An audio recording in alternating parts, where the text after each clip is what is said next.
Morning everyone, back home from my camping trip, feeling heavily sleep deprived, bizarrely mentally fresh in terms of getting back stuck into work, physically knackered, but mentally recharged, so read into that as you will.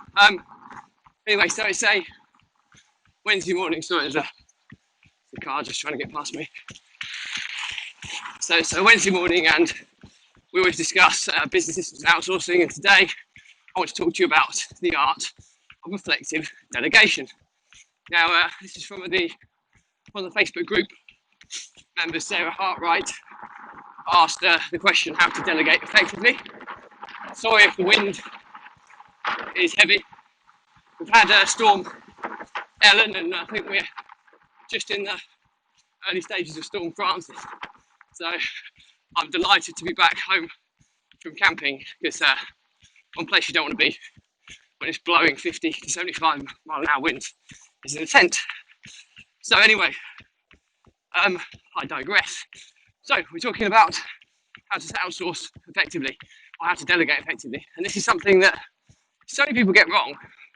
It's actually really simple. You just need a little bit of structure to how you delegate. What are the kind of big things that go wrong when you start trying to delegate stuff out? Well, usually the quality of output from the person you delegated to is substandard. That was always something that I found when I started my outsourcing and delegation journey.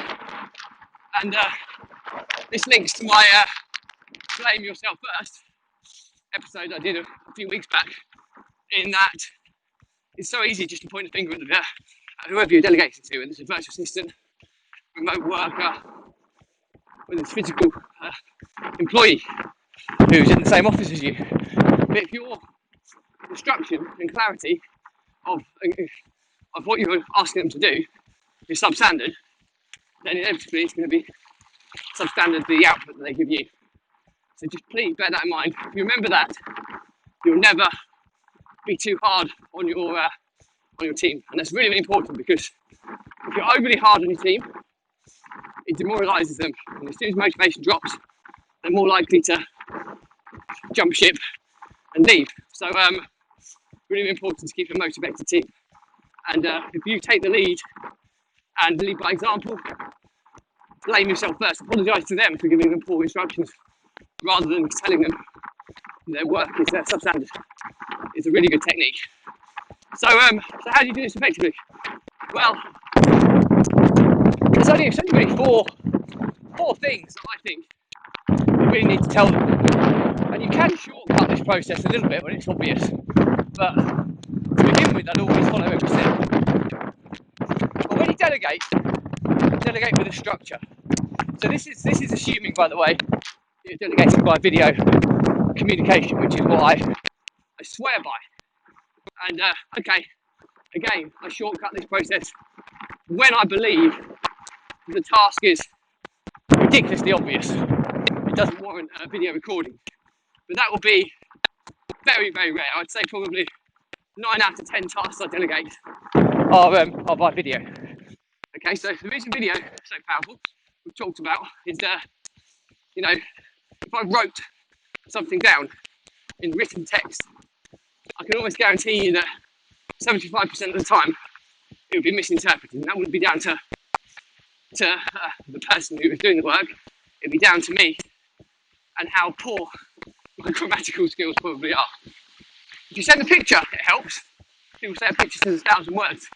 If you follow that mantra, then a video would say 1,000,000, and that's when you can really get laser-like focus on what you're trying to show people, what you're asking them to do, and the clarity becomes a non-issue, which is why video is so important. So this 4-step process is assuming that you're using video communication. Okay, so that's really, really important to factor that in. So really, really simply, step 1 is describe what the task is and why you're doing it.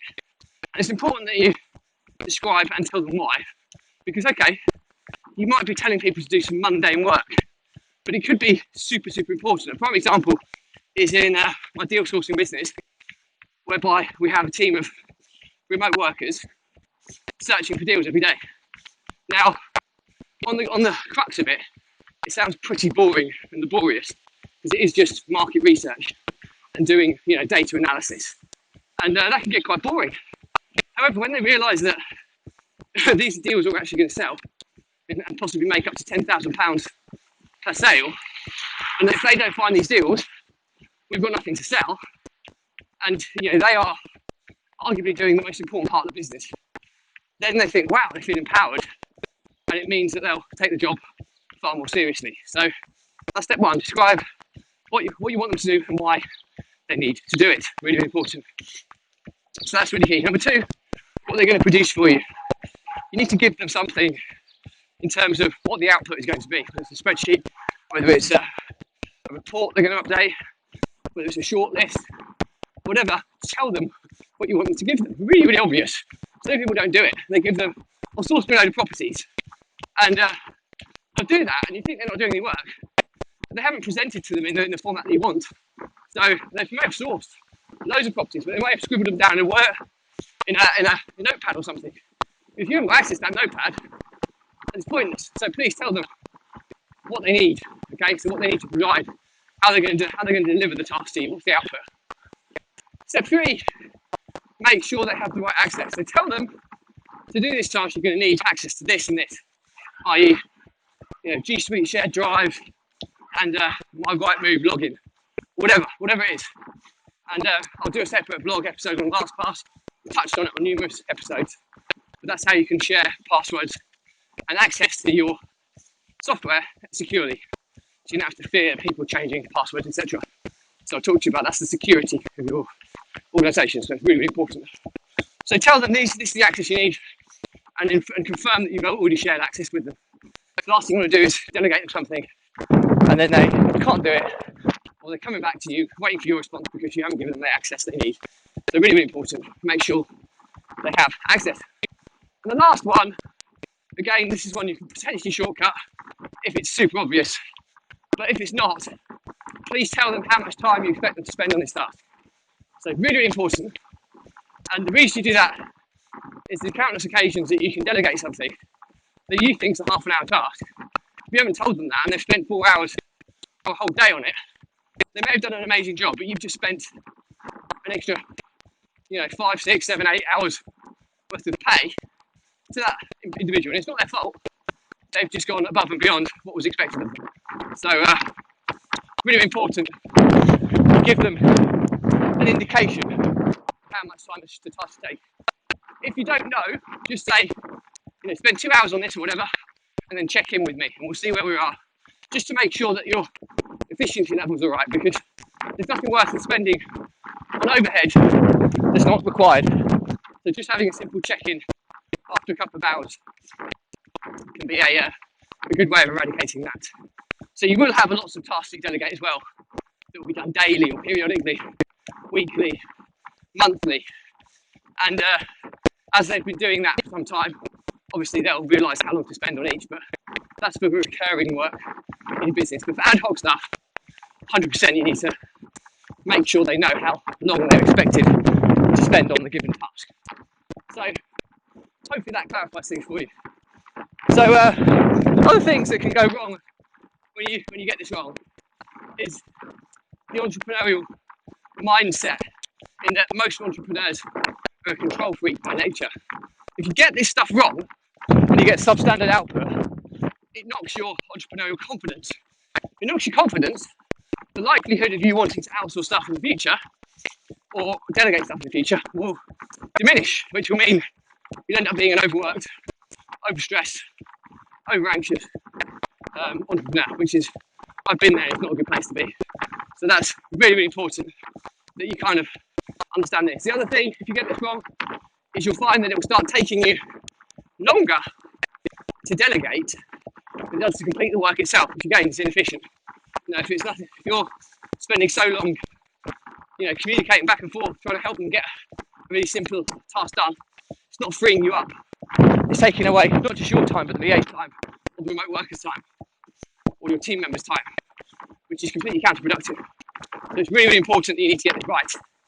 And then, don't fall in the trap of thinking, oh well, I'll just do this now because it's quick for me to do.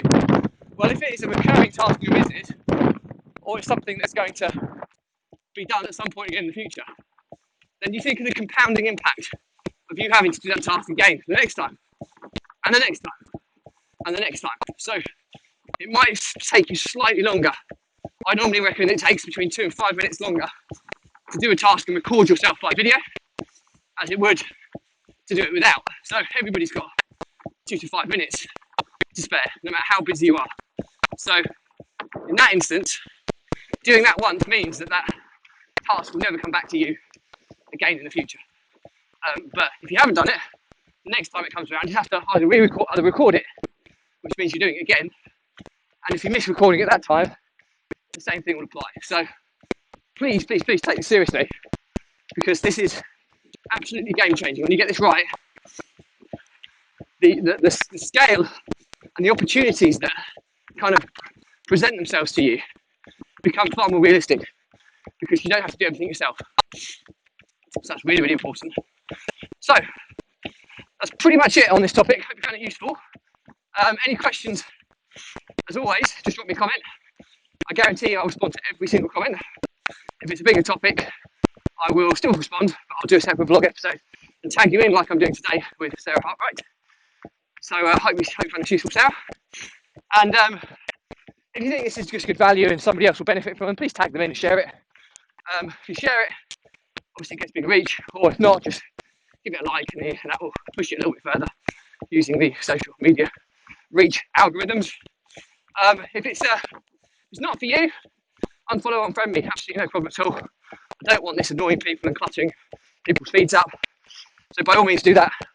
But if you do so, please check my Facebook group, Runpreneur, or my YouTube channel if you search for Runpreneur on either of those, because every episode I do is catalogued, and I do 7 different topics, so a different topic each day of the week, and there might be something you just want to dip in and out. So subscribe to the YouTube channel for updates. I hope that's useful. So that's pretty much it from me. As always, stay positive, stay happy, and I will speak to you again tomorrow. Hopefully I'm feeling a little bit more awake. Bye.